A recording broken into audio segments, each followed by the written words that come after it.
First of all, congratulations on Hit Monkey. This is not your first rodeo with Marvel and not your first rodeo voicing a Disney cartoon, but you merged the two and now you're voicing a Marvel character in a Marvel animated series. Talk about what it's like.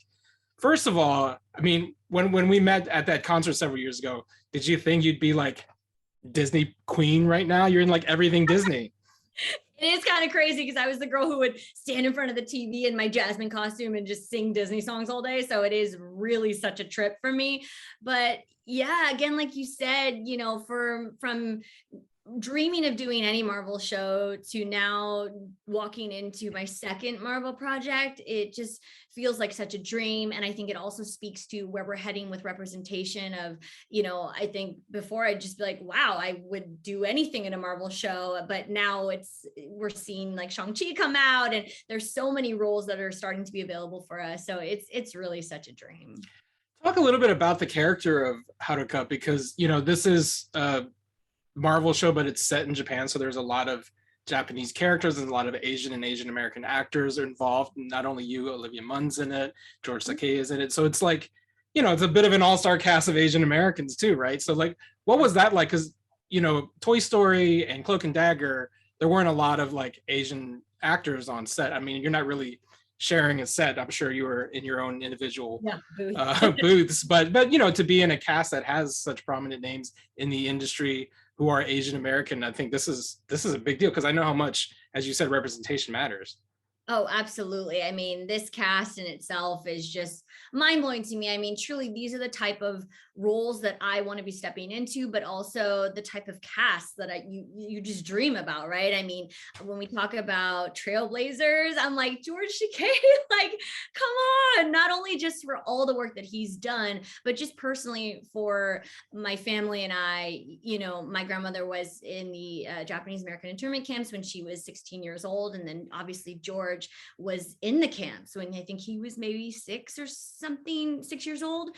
So for me, kind of that shared family history connectivity is something that makes me so proud to kind of be the generation right after him, working with him. I mean, what a dream. And then obviously Olivia is such a sister, just so outspoken and such an advocate. And like people like Nobi Nakanishi, who's a fellow JA, you know, which I feel like I rarely, if ever, like you said, get to work with other Japanese Americans. So, and anyways, this cast is just such a dream. And then you top it off with Jason Sudeikis, who just brings the laughs. It's just a powerhouse. Ted Lasso himself. Yeah. So I kicked it off saying, you know, you've kind of like travailed the entire Disney canon in a way. Like you were in Toy Story. You're also at the same time on Home Sweet Home Alone. That's kind of crazy. That just came out. Congratulations on that. As you said, you grew up a Disney stan, and now you're like fully entrenched. Like I remember when Toy Story came out, and I was like taking pictures of like all the giggles, you know, character posters. I think I was tweeting it at you. It was like, how crazy is that you have your own character posters, right? Yeah. And now here you are, you're like one of the main characters, and you know, playing this is, I think your first time, like, well, I mean, of course in Cloak and Dagger you played an Asian American, but like you're playing an Asian character, not an Asian American character, but an Asian character, voicing an Asian character. You are also the founder of Asian American Girls Club. Like that's like full circle, right?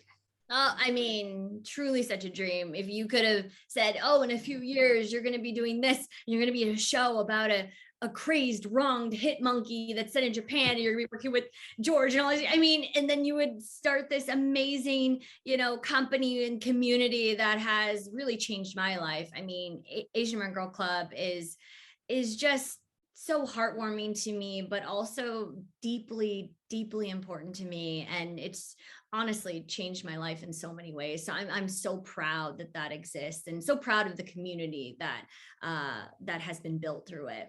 Absolutely. And as a father of an Asian American girl who's a lifetime member of the club, right? Hey! Like I can't wait to get her one of the t-shirts. We'll send her a shirt. We really want to do Asian American Girl Dad Club. So let's do that. Hey, let's collaborate. Nerds of Color and the GC should definitely do a collab. Last thing, what do you want folks who are tuning in to Hit Monkey on the 17th, which by the way happens to be my birthday, so thank you for the gift. Hey, Happy birthday. What do you want folks to take away from Hit Monkey after they binge the entire series in one sitting? I would be eating my cake while watching it. I can just picture you. I mean, truly, I am so stoked about this show. It is such a wild ride. It is such a departure from everything that I've done as of lately, and I'm really, really excited and proud about that.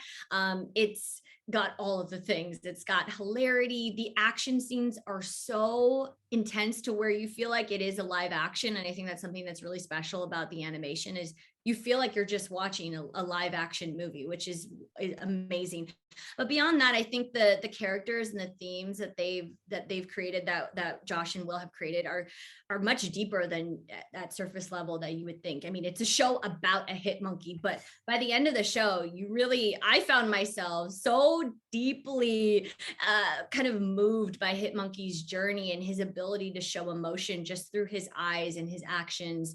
And then obviously you have all of these characters that I think mean a lot, like Olivia's character as Akiko, my character as Detective Haruka. You have two very strong women almost kind of at the center of the story, fighting their own fights of kind of trying to walk in spaces that were predominantly dominated by men in the past. My whole journey as being in the police force and being very underestimated and almost kind of laughed at in a sense. And then you have Olivia's character who is kind of leading her uncle's campaign and what that looks like. And so I think it's really fascinating to see. There's such deep characters, there's deep themes. I found myself getting teared up watching some of the later episodes. So I'm very excited. It's rated R for sure. Yeah. Definitely not for the Toy Story crowd, that's for sure.